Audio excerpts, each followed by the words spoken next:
그게 다예요? 그게 다예요? 웨딩드레스의 하얀 레이스가 찢어지는 소리가 식장을 가르며 울렸습니다. 신부는 아무 말도 하지 못한 채 바닥에 무릎을 꿇었습니다. 300명의 하객이 동시에 휴대폰을 들어 올렸고 플래시는 멈추지 않았습니다. 당장 나가. 수선집 딸 주제에 따기 소리가 연달아 울렸습니다. 그런데도 신부는 고개를 숙인 채 말했습니다. 제가 다시 입겠습니다. 사람들이 몰려들었지만 신랑은 시선을 피한 채 끝내 아무 말도 하지 않았습니다. 정적? 신혼 한 달 차.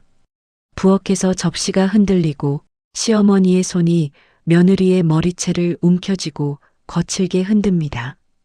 역시 수선집 딸은 다르다. 이 정도 대접도 과분한 줄 알아야지.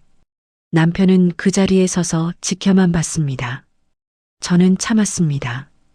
또 참았습니다. 결혼했으니까요. 하지만 그날 엄마가 처음으로 입을 열었습니다. 박은영 씨, 10년 전 파리 패션 위크 기억하시죠? 세상이 뒤집혔습니다. 그날까지도 저는 몰랐습니다. 이 결혼이 인내로 지켜야 할 사랑이 아니라 도망쳐야 할 전쟁이었다는 걸. 시어머니와 며느리 사이에 무슨 일이 있었을까요?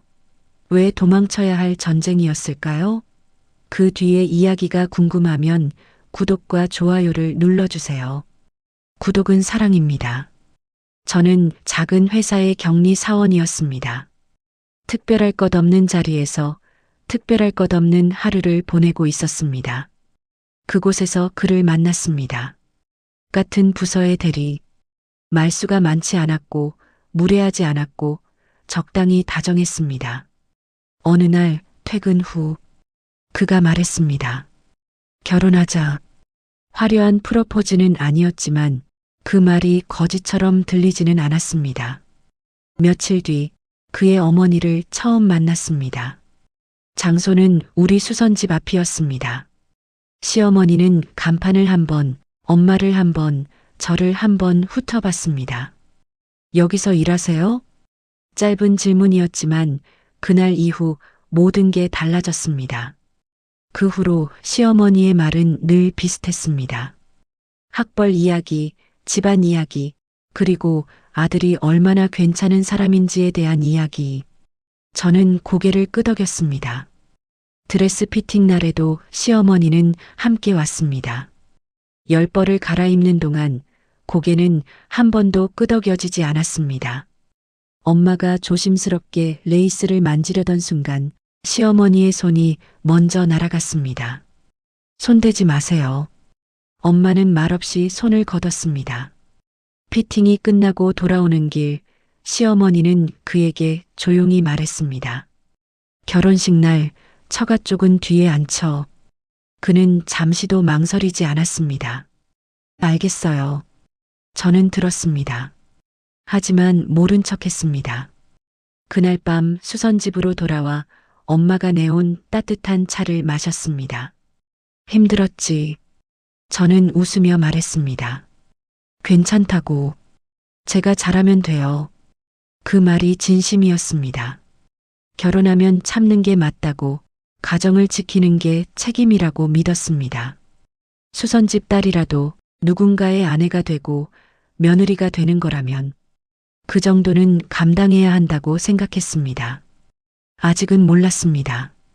그 책임감이라는 말이 얼마나 많은 침묵과 폭력을 부르게 될지. 결혼식 전날 예식장에서 최종 리허설이 있었습니다. 리허설이 시작되자 웨딩 플래너가 엄마를 앞쪽 가족석으로 안내하려 했지만 시어머니가 그 손길을 가로막았습니다. 우리 쪽 하객이 훨씬 많아서요. 신부 측은 뒤쪽으로 배치해 주세요. 플래너가 난처한 표정으로 엄마를 봤고 엄마는 아무 말 없이 고개를 끄덕인 채 맨 뒤 구석 자리로 걸어갔습니다. 저는 그 뒷모습을 바라보면서도 아무 말도 하지 못했습니다.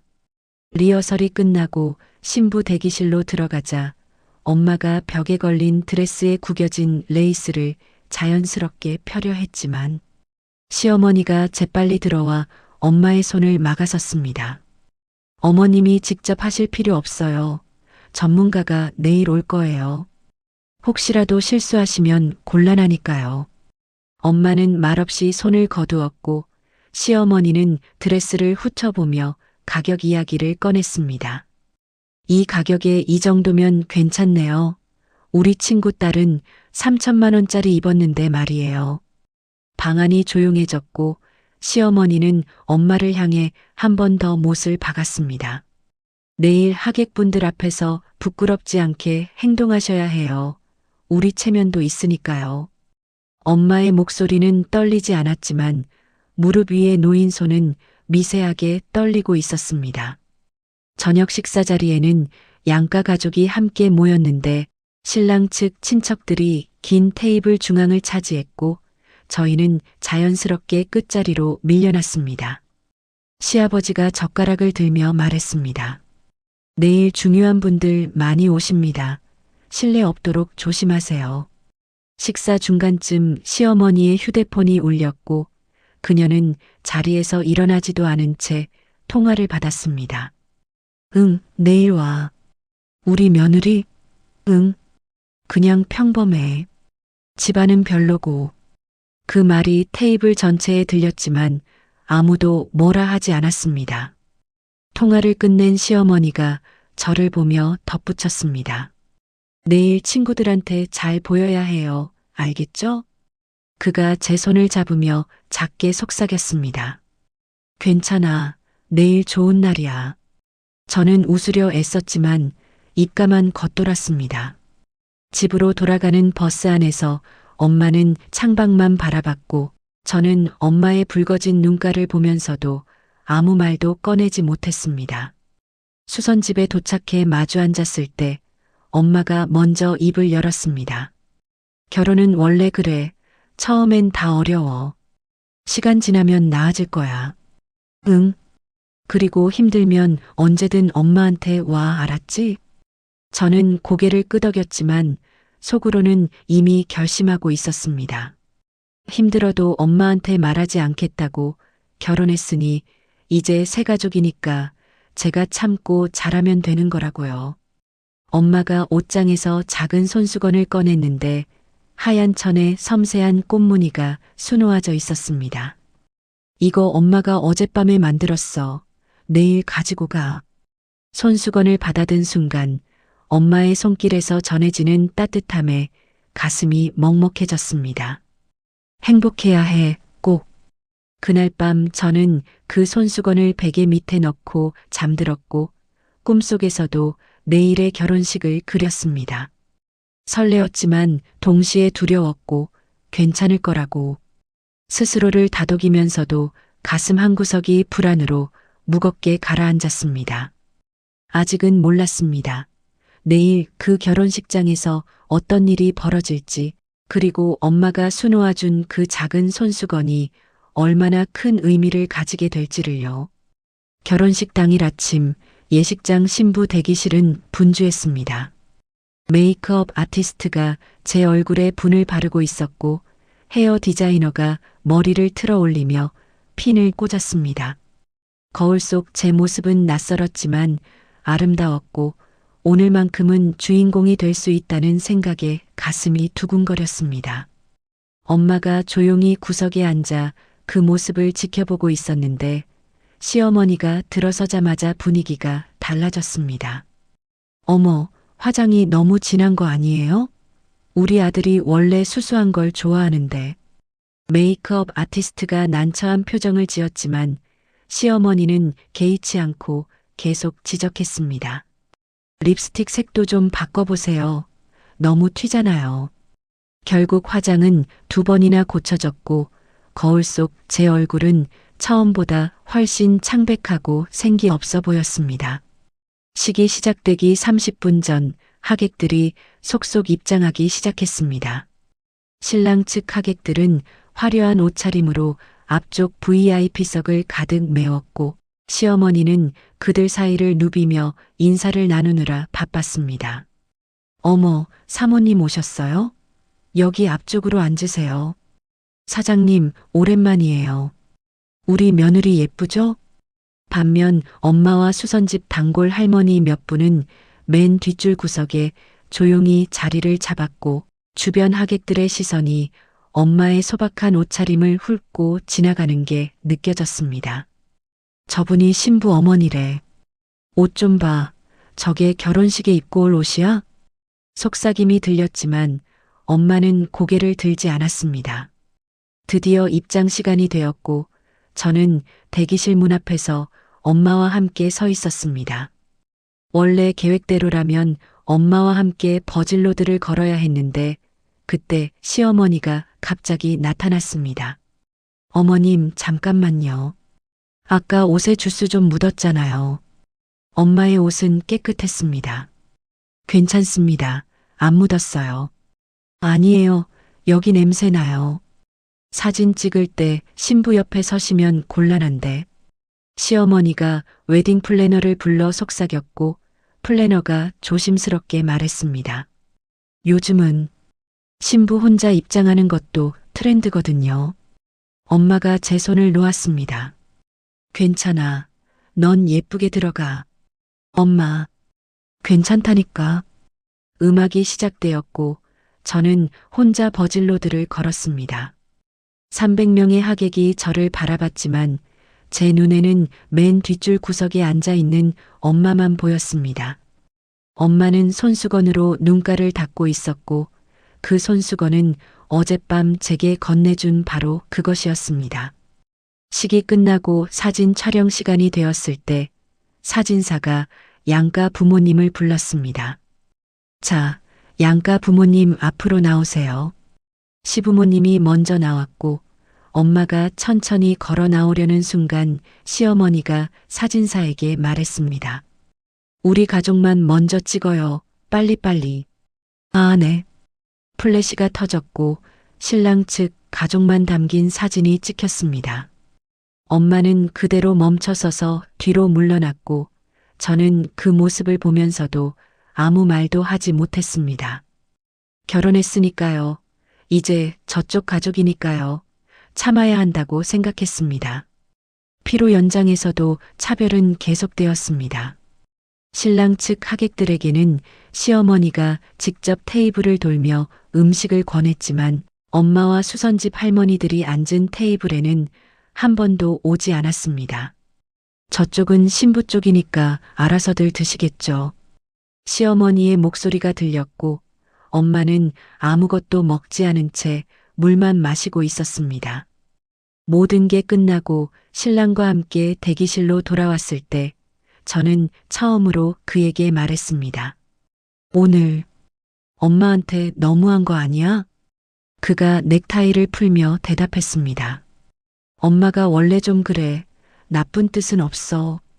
그래도 오늘 좋은 날인데 기분 상하지 마. 우리 엄마 이해해줘. 저는 더 이상 말하지 않았습니다. 결혼했으니까요.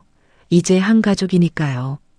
그날 밤 신혼집으로 가는 차 안에서 저는 창밖을 보며 생각했습니다. 괜찮아. 앞으로 내가 더 잘하면 돼. 시간이 지나면 나아질 거야. 아직은 몰랐습니다. 이건 시작에 불과하다는 걸, 그리고 진짜 지옥은 신혼집에서 시작될 거라는 걸요. 신혼 한 달이 지났습니다. 매일 아침 남편이 출근하면 저는 집안일을 시작했고 시어머니는 예고 없이 들이닥쳤습니다. 며느리 혼자 두면 안 되니까 내가 봐줘야지. 냉장고를 열어 반찬을 확인하고 화장실 구석구석을 살피고 이불 깨는 방법까지 지적했습니다. 이렇게 하는 거 아니야. 모서리를 정확하게 맞춰야지. 저는 매번 고개를 숙이며 다시 했고 시어머니는 만족한 표정으로 집을 나섰습니다. 그런 일상이 반복되던 어느 날 오후 시어머니가 평소보다 일찍 집에 왔습니다. 현관문이 열리는 소리가 평소와 달랐고 뒤따라 들어오는 발소리가 거칠었습니다. 어머님, 일찍 오셨네요. 시어머니는 대답 없이 곧장 주방으로 걸어가 냉장고를 열었고 제가 아침에 만들어둔 반찬들을 하나씩 꺼내기 시작했습니다. 이게 뭐예요? 된장찌개 끓이려고 준비해둔 재료예요. 이걸 반찬이라고 했어요? 시어머니의 목소리가 날카로웠고 저는 무언가 잘못되었다는 걸 직감했습니다. 오늘 친구들 만났어요. 고등학교 동창들. 시어머니가 반찬통을 식탁 위에 내려놓으며 말을 이었습니다. 다들 며느리 자랑하더라고요. 누구는 의사, 누구는 변호사, 누구는 대기업 다닌대요. 저는 말없이 서 있었고 시어머니의 목소리는 점점 높아졌습니다. 그래서 내가 뭐라고 했게요? 우리 며느리는 작은 회사 격리 다니다가 결혼하면서 그만뒀다고, 집안은 수선집이라고. 시어머니가 웃었지만 그 웃음 속에는 분노가 가득했습니다. 친구들 표정 봤어야 하는데 동정하는 눈으로 나를 보더라고요. 나를. 죄송합니다. 죄송하다고? 그게 다예요? 시어머니가 반찬통 하나를 집어들었고 저는 본능적으로 한 발 뒤로 물러섰습니다. 이게 반찬이에요? 우리 아들이 뭘 먹고 살아요? 수선집 딸이라 이것밖에 못해요? 반찬통이 바닥에 떨어졌고 김치가 사방으로 튀었습니다. 어머님, 제가 다시 만들게요. 진정하세요. 하지만 시어머니는 진정하지 않았고 오히려 더 격렬하게 냉장고 안에 반찬들을 하나씩 꺼내 바닥에 쏟아부었습니다. 역시 수선집 딸은 달라. 수선집 딸이 이 정도 대접도 과분하지. 그때 시어머니의 손이 제 머리카락을 움켜쥐었고 저는 비명도 지르지 못한 채 고개가 뒤로 꺾였습니다. 이래서 집안을 봐야 한다니까. 사람은 태어날 때부터 정해져 있어.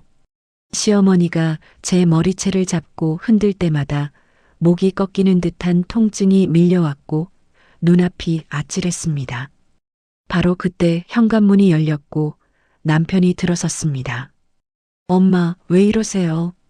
하지만 남편은 저에게 달려온 게 아니라 시어머니에게 다가갔고 시어머니의 손을 조심스럽게 떼어냈습니다. 엄마, 진정하세요. 손 다치시겠어요. 내가 오늘 친구들한테 얼마나 창피를 당했는데. 너 결혼시킨 게 내 인생 최대의 실수야. 남편이 시어머니를 소파에 앉히고 물을 떠다 주는 동안 저는 바닥에 엎질러진 반찬들을 치우기 시작했습니다. 손이 떨렸지만 멈출 수 없었습니다. 시어머니가 진정되고 집을 나간 후 남편이 처음으로 저를 봤습니다. 괜찮아? 엄마가 원래 좀 그래. 오늘 친구들한테 스트레스 받으셨나 봐. 머리채를 잡고 흔들었어. 엄마가 화나면 원래 그래. 나도 어렸을 때 많이 맞았어. 남편의 목소리는 담담했고 마치 이런 일이 당연하다는 듯 했습니다. 근데 당신도 좀 잘못한 거 있잖아. 반찬을 좀 더 신경 써서 만들지. 그 순간 무언가가 가슴속에서 부서지는 소리가 들렸습니다. 그래, 내가 잘못했어. 그러니까 다음부턴 더 잘해. 알았지? 엄마 기분 풀어드리려면 당분간 내가 좀 힘들 것 같아. 남편은 그렇게 말하고 방으로 들어갔고 저는 홀로 주방에 남아 바닥을 닦았습니다. 거울에 비친 제 모습을 봤을 때 머리카락이 헝클어져 있었고 목덜미에는 붉은 자국이 남아 있었습니다. 휴대폰을 꺼내 엄마에게 전화를 걸려다가 다시 내려놓았습니다. 엄마한테 걱정 끼치면 안 돼. 결혼했으니까 내가 잘해야지. 내가 더 노력하면 돼. 그날 밤 저는 인터넷으로 반찬 레시피를 검색했고 시어머니가 좋아할 만한 음식 목록을 노트에 적었습니다. 제가 더 잘하면 될 일이었으니까요. 제가 부족해서 이런 일이 생긴 거니까요. 결혼한 사람의 책임이니까요. 그날 이후로 저는 더욱 조심스러워졌습니다. 매일 아침 5시에 일어나 집안 구석구석을 청소했고 반찬은 일주일치를 미리 만들어 두었으며 시어머니가 좋아하는 국을 매일 끓였습니다. 시어머니가 올 때마다 흠잡을 데 없는 집안을 보여드리면 언젠가는 인정받을 수 있을 거라고 믿었습니다. 하지만 일주일 후 시어머니는 또 다른 트집을 잡았습니다. 바닥은 왜 이렇게 닦았어요? 구석에 먼지 있잖아요. 죄송합니다. 다시 하겠습니다. 빨래는 왜 이렇게 개었어요? 주름 보이잖아요. 죄송합니다. 2주가 지나고 한 달이 지났지만 시어머니의 잔소리는 오히려 늘어났고 저는 매일 밤 레시피 사이트를 검색하며 새로운 반찬을 연구했습니다. 어느 날 저녁 회사에서 돌아온 남편이 식탁에 앉으며 말했습니다. 엄마가 내일 친구들 데리고 온대. 집 좀 완벽하게 정리해놔. 그리고 음식도 좀 제대로 준비해. 엄마 체면 깎이면 안 되니까. 다음 날 저는 새벽부터 집안을 청소하고 음식을 준비했습니다. 떡볶이, 튀김, 잡채, 샌드위치, 과일 플레이트까지 정성스럽게 차려냈고 거실은 먼지 하나 없이 깨끗했습니다. 오후 2시 시어머니가 친구 3명과 함께 도착했습니다. 어머, 집 괜찮네요. 우리 며느리가 나름 노력은 해요. 시어머니의 말투에는 자랑보다는 변명이 섞여 있었고 친구들은 집안 곳곳을 훑어보며 평가하는 눈빛을 보냈습니다. 거실에 앉아 차를 마시던 중 한 친구가 물었습니다. 친구들의 표정이 미묘하게 변했고 시어머니는 급히 화제를 돌렸습니다. 저기 음식 좀 더 가져올게요. 주방으로 들어온 시어머니의 얼굴은 붉게 상기되어 있었고 제게 작게 속삭였습니다. 친구들 앞에서 좀 똑똑해 보이게 행동해요. 알겠어요? 저는 고개를 끄덕였고 접시에 과일을 담아 거실로 나갔습니다. 그런데 과일을 내려놓는 순간 손이 미끄러지면서 접시가 테이블 모서리에 부딪혔고 딸기 몇 개가 한 친구의 치마에 떨어졌습니다. 아, 죄송합니다. 저는 황급히 냅킨으로 닦아드리려 했지만 그 친구는 짜증스럽게 손을 뿌리쳤습니다. 됐어요. 이거 비싼 건데. 시어머니의 얼굴이 하얗게 변했고 친구들은 서로 눈빛을 교환했습니다. 역시 집안 배경이 있어야 해요. 손놀림만 봐도 알 수 있어요. 맞아요. 교육이 안 되면 티가 나죠. 시어머니는 아무 말도 하지 못했고 저는 그 자리에 얼어붙었습니다. 친구들이 돌아간 후 거실에는 시어머니와 저만 남았습니다. 정적이 흘렀고 저는 시어머니의 손이 떨리는 걸 봤습니다. 어머님, 죄송합니다. 제가 실수를. 닥쳐요. 시어머니의 목소리는 낮았지만 그 안에 담긴 분노는 폭발 직전이었습니다. 오늘 내가 친구들한테 얼마나 창피를 당했는지 알아요? 죄송합니다. 죄송하다고 다해요? 내가 너 때문에야. 시어머니가 테이블 위에 접시를 집어던졌고 도자기가 바닥에 산산조각 났습니다. 역시 수선집 딸은 달라. 그 순간 제 안에서 무언가가 끊어지는 소리가 들렸습니다. 어머님, 정말 최선을 다하고 있어요. 제 목소리가 떨렸지만 멈출 수 없었습니다. 매일 새벽 5시에 일어나서 청소하고 반찬 만들고 어머님 눈치 보면서 살고 있어요. 그런데도 항상 부족하다고 잘못했다고만 하시면 저는 어떻게 해야 하나요? 시어머니의 눈이 커졌고 저는 처음으로 시어머니를 똑바로 쳐다봤습니다. 저도 사람이에요, 어머님. 그 말이 끝나자마자 시어머니의 손이 제 뺨을 강하게 때렸습니다. 감히 시어머니한테 대들어? 수선집 딸 주제에? 따기는 한 번으로 끝나지 않았고 시어머니는 제 팔을 붙잡고 흔들며 소리쳤습니다. 너 같은 애가 우리 집에 들어온 게 재앙이야. 네 엄마가 그렇게 가르쳤니? 보고 배운 게 있기는 해. 그때 뭔가 제 안에서 완전히 무너졌습니다. 시어머니는 엄마를 욕할 자격이 없었습니다. 엄마 욕은 하지 마세요. 뭐, 지금 뭐라고 했어? 엄마는 어머님보다 훨씬 훌륭한 분이에요. 시어머니가 웃었지만 그 웃음은 광기에 가까웠습니다. 저는 휴대폰을 꺼내 전화를 걸었습니다. 참는 건 여기까지였습니다. 제가 방금 돌이킬 수 없는 선을 넘었다는 걸, 그리고 이제 더 큰 폭풍이 몰려올 거라는 걸. 바로 그때 현관벨이 울렸습니다. 시어머니가 의아한 표정으로 문을 열자 그곳에는 엄마가 서 있었습니다. 어떻게? 딸한테서 연락받았어요. 평범한 블라우스에 검은색 바지, 화장기 없는 얼굴. 엄마는 아무 말 없이 소파에 앉았고 그 침착한 모습이 오히려 시어머니를 더 자극했습니다. 시어머니가 흥분하며 말을 이었습니다. 딸 시집을 보내려면 뭐라도 가르쳐서 보냈어야죠. 애가가 우리 집에 들어와서 나를 얼마나 고생시키는지 몰라요. 집안일도 제대로 못하고. 바로 그때 엄마가 처음으로 입을 열었습니다. 박은영 씨. 시어머니를 이름으로 부른 것도 충격이었지만 엄마의 목소리에 담긴 무게감은 더 충격적이었습니다. 뭐라고요? 10년 전 파리 패션 위크 기억하시죠? 엄마가 핸드백에서 명함 한 장을 꺼냈습니다. 하얀 명함에 금박으로 새겨진 글자. AURAINTERNATIONAL- and CHAIRWOMAN. 오로라 인터내셔널? 설마. 네, 맞아요. 제가 30년 전에 설립한 회사예요. 현재 파리, 밀라노, 뉴욕에 지사가 있고 샤넬, 에르메스, 루이비통과 협업하고 있죠. 시어머니가 말을 더듬었습니다. 그럴 리가. 10년 전 파리 패션 위크에서 박은영 씨를 만났었어요.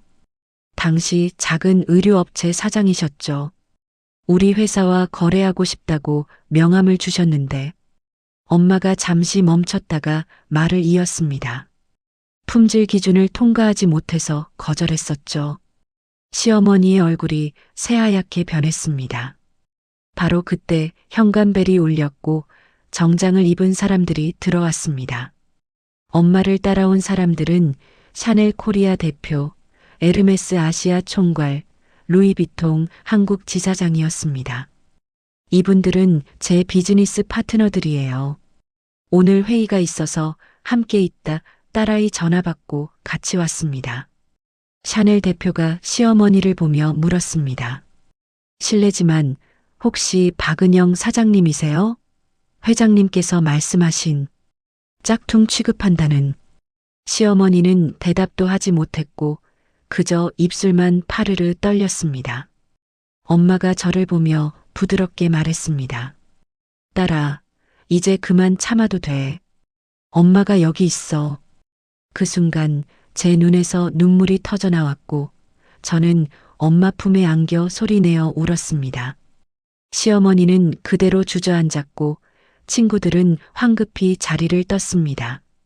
엄마가 시어머니를 내려다보며 마지막으로 말했습니다. 제 딸이 이렇게까지 참을 이유는 없었어요. 하지만 딸이 원해서 지켜봤죠. 이제는 끝이에요. 저는 몰랐어요.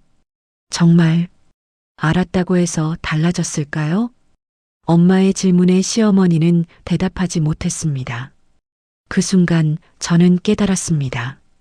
엄마는 언제나 제 뒤에서 지켜보고 있었다는 것을, 그리고 제가 한계에 다다랐을 때 나타날 준비가 되어 있었다는 것을. 그날 밤 남편이 집으로 돌아왔습니다. 현관문을 여는 소리가 평소보다 조심스러웠고 거실로 들어선 그의 얼굴은 창백했습니다. 다 들었어. 시어머니가 전화했던 것 같았습니다. 장모님이 그런 분이신 줄 몰랐어. 남편이 머리를 감싸 쥐고 한숨을 쉬었습니다. 엄마가 지금 완전히 무너졌어. 친구들한테 연락도 안 받고 방에만 틀어박혀 있어. 장모님이 그렇게 대단한 분이면 진작 말하지 그랬어.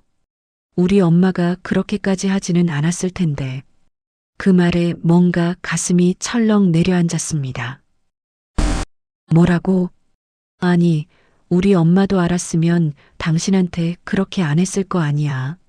남편의 목소리에는 원망이 섞여 있었습니다. 그러니까 내 말은 엄마가 대단한 사람이었으면 시어머니가 나한테 잘했을 거란 얘기야? 그게 아니라, 그럼 뭔데? 내가 수선집 딸이니까 그렇게 당해도 괜찮았다는 거야? 남편이 고개를 들었고 그의 눈에는 당혹감이 가득했습니다. 당신은 이해를 안 하네. 우리 엄마 입장에서는. 엄마 입장? 저는 웃음이 나왔습니다. 엄마가 나한테 뭘 했는지 알아? 머리채를 잡고 흔들었어. 따귀를 때렸어. 매일 아침 5시에 일어나 청소해도 구석에 먼지 있다고 혼냈어. 그건 엄마가 좀 까다로워서. 까다로운 게 폭력이 되는 거야? 남편이 입술을 깨물었고 한참을 침묵하다가 말했습니다. 미안해. 내가 좀 더 신경 썼어야 했는데. 저는 그 사과를 기다렸습니다. 이 한 달 동안, 아니 결혼 준비하는 동안 내내 기다렸던 말이었습니다. 하지만 남편의 다음 말은 예상과 달랐습니다. 그래도 당신도 좀 이해해줘. 엄마는 원래 그런 분이야. 나한테도 어렸을 때부터 엄격했고, 그게 나한테 똑같이 해도 된다는 이유가 돼? 아니, 그게 아니라, 엄마 없이는 못 살아. 나는. 그 말이 끝나자마자 제 심장이 얼어붙는 것 같았습니다. 엄마가 나를 키우느라 얼마나 고생했는지 알아? 아버지는 사업만 하고 엄마 혼자 나를 키웠어. 내가 좋은 대학 가고 좋은 회사 들어간 것도 다 엄마 덕분이야. 그래서 나는 엄마를 버릴 수 없어. 미안하지만. 저는 방으로 들어가 짐을 꾸리기 시작했고 남편은 문 앞에 서서 바라만 봤습니다. 남편이 한참을 망설이다가 마지막으로 말했습니다. 후회할걸. 저는 짐가방 손잡이를 잡고 남편을 똑바로 봤습니다. 후회하는 건 너야. 좋은 사람 하나 놓쳤다는 걸 나중에 알게 될 거야. 그렇게 저는 신혼집을 나왔습니다. 결혼한 지 2달 만이었습니다.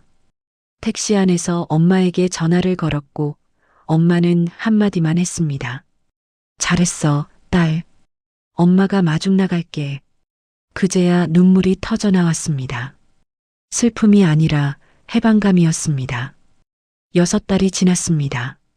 북촌 골목 안쪽 여전히 햇빛이 반쯤만 드는 그 수선집은 그 자리에 그대로 있었습니다. 하지만 문을 열고 들어가면 예전과는 다른 공기가 흐르고 있었습니다. 엄마는 여전히 바늘을 들고 있었지만 그 손끝은 더 단단해 보였습니다. 저는 그 옆에서 일을 도왔습니다. 이번에는 참기 위해서가 아니라 함께하기 위해서였습니다. 괜찮아? 엄마가 물으면 저는 더 이상 웃어 넘기지 않았습니다. 응, 진짜 괜찮아. 너는 이미 충분히 잘 살아. 그날 밤 저는 오래된 손수건을 꺼냈습니다. 결혼식 전날 엄마가 밤새 수놓아 주었던 그 손수건이었습니다. 이제야 알겠습니다. 그건 참으라는 위로가 아니라 언제든 돌아올 수 있다는 신호였다는 걸. 저는 더 이상 수선집 딸도 누군가의 며느리도 아닙니다. 저는 저를 지킬 줄 아는 사람이 되었고 그게 제가 찾은 진짜 행복이었습니다. 그리고 이제는 압니다. 참는 게 책임이 아니라 나를 지키는 게 책임이라는 걸. 공감이 가는 이야기였다면 댓글로 당신의 이야기를 남겨주세요. 소중한 당신을 응원합니다.